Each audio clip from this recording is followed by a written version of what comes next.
Hello student, this is नूतन चौहान। आज इस video में क्या करने वाले हैं, क्लास 9th का इकोनॉमिक्स का chapter the story of village Palampur. आपको इस चैप्टर में बहुत मजा आने वाला है, बहुत इजी चैप्टर है। ठीक है, करें शुरू आज की क्लास को। सी, आप ये पिक्चर देखो, आप सब कनेक्ट हो जाएंगे somewhere we all belong from village, क्योंकि जो गांव है वही तो बाद में डेवलप होकर शहर में चेंज हो गए। तो अभी भी बहुत सारे गांव हैं जहाँ खेती बाड़ी होती है, बैलगाड़ी है।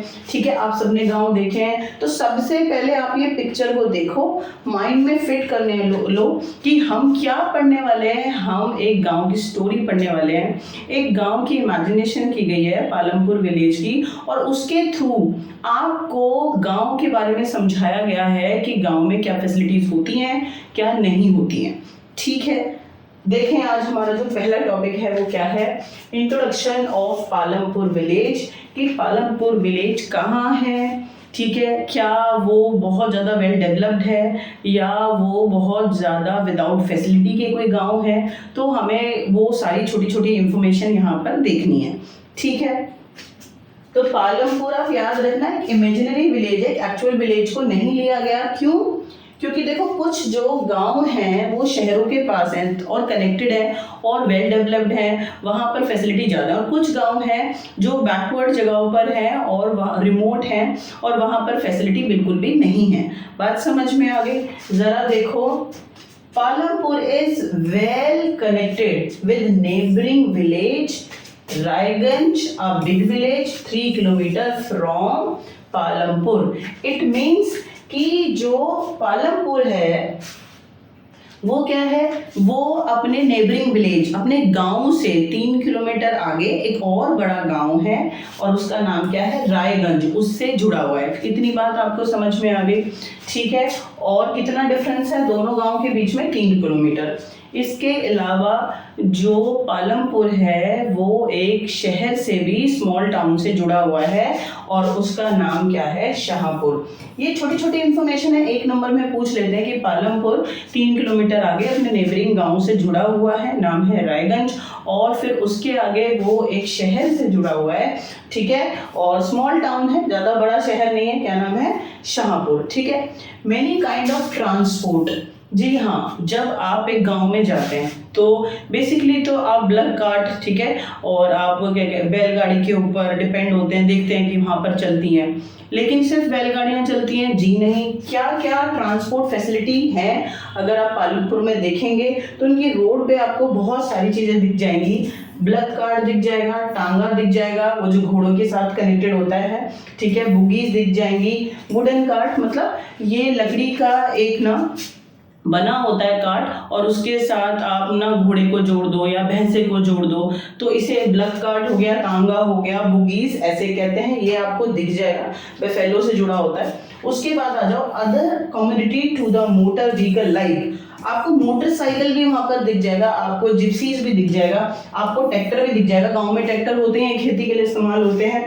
आपको ट्रक्स दिख जाएंगे, ट्रक्स, ट्रैक्टर, जीप्स, और इसके अलावा bullock cart, tongas, buggies, these all are transport you easily found on the roads of Palampur village. इतनी बात समझ में आ गई? ये भी एक नंबर में आ जाता है। तो hopefully understand, it's very very simple कि गांव है और वो अपने पास वाले गांव से जुड़ा हुआ है। 3 किलोमीटर आगे रायगंज है, बड़ा गांव है। ठीक है, आबादी के हिसाब से, एरिया के हिसाब से देखते हैं कि गांव छोटा है या बड़ा है। हाँ, और उसके बाद आप याद रखो कि वो एक शहर से भी जुड़ा हुआ है, शाहपुर नाम है, और यहाँ की जो पालमपुर की रोड्स हैं उसके ऊपर सिर्फ आपको ब्लग कार्ट नहीं दिखाई देगा, आपको बुगी भी है, ब्लग कार्ट भी है, तांगा भी है, जीप्स भी हैं। तो आपको बहुत सारे व्हीकल यहाँ पर दिखाई दे जाएंगे। समझ में आ गया? तो ये है, उसके इंट्रोडक्शन में भी हम आगे बढ़ते हैं। और क्या लिखा हुआ है अभी जस्ट आप देखो कि जो पालमपुर विलेज है यहाँ पर कितनी फैमिली रहती हैं। ठीक है, तो आपको अपने माइंड में रखना है 450 फैमिली रहती हैं टोटल। कितनी, यानी छोटा ही गांव है, 450 फैमिली रहती हैं। ठीक है, उनमें से 80 अपर कास्ट फैमिली रहती है। कितनी?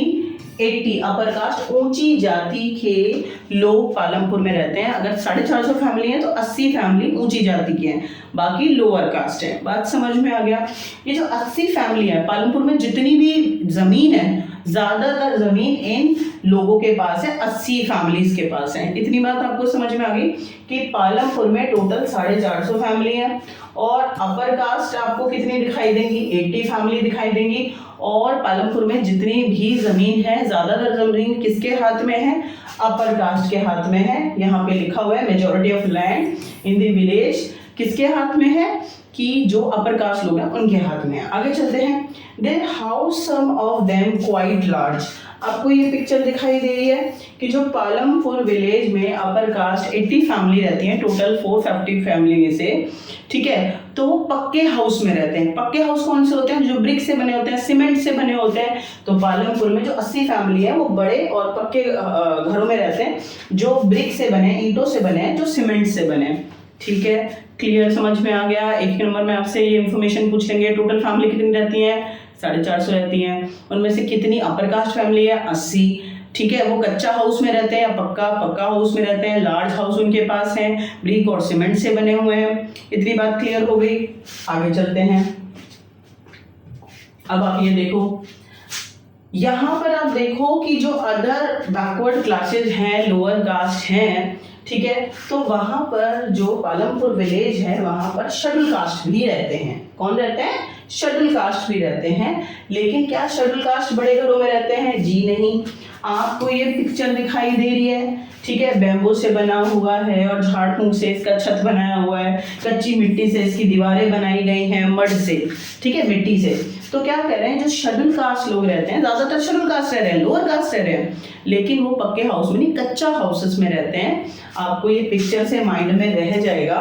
देखो, schedule caste comprises 1/3 of the population and live in the one corner of the village in much smaller houses, some of which are made by mud and straw. ठीक है, वो झाड़ फूसे से जो होता है ना, उससे छत बना लेते हैं, मड से, मिट्टी से दीवारें बनाते हैं, तो ये कच्चा हाउस इनको कहते हैं। अच्छा, एक बात आप याद रखना समवेयर, कि आप अपने पेरेंट्स से बात करो, शहरों में जो नेबर्स होते हैं ना, सब मिंगल रहते हैं, लोअर कास्ट, अपर कास्ट, ठीक है, कोई भी किसी भी जाति का कोई फर्क नहीं पड़ता। लेकिन गाँव में आज भी बेटा, कोई भी गांव है, बड़े गांव है, छोटे गांव है, इसीलिए तो ये दिखाया पालमपुर के थ्रू, आपको सारे गांव का सिचुएशन समझ में आ जाएगा। ठीक है, गांव में क्या होता है, गांव में ना कोने डिवाइड हो जाते हैं, पूरे गांव को डिवाइड करके रहते हैं कि जो अपर कास्ट होंगे वो अलग, कुनबा कहते हैं उसको, ठीक है, कि एक जैसी जाति के जो लोग होते हैं वो अलग रहते हैं। लोअर कास्ट जो होते हैं, जिनसे ना, जो बड़े बड़े जमींदार हैं, जिनके पास ज़्यादा ज़मीनें हैं, अपर कास्ट के पास, वो लोअर कास्ट से अपने खेतों में काम कराते हैं, हाँ, तो वो पूरे गांव में नहीं फैले होते, गांव के एक कोने में उनको रखा जाता है। तो आपस में इनको अलग अलग रखा जाता है। शहरों में ऐसा नहीं होता, तो गांव में आज भी जातिवाद एग्जिस्ट करता है, ये माइंड में रखना। यही तो आपको सिखाने की कोशिश कर रहे हैं कि 450 फैमिली है, 80 फैमिली है वो पक्के हाउस में रह रहे हैं, और जो बाकी शेड्यूल कास्ट हैं वो गांव के एक कोने में रहते हैं और कच्चे हाउस में रहते हैं, जो मड और स्ट्रॉ से बने हुए हैं। क्लियर, इतनी बात समझ में आ गई। ये है इंट्रोडक्शन और पालमपुर विलेज का।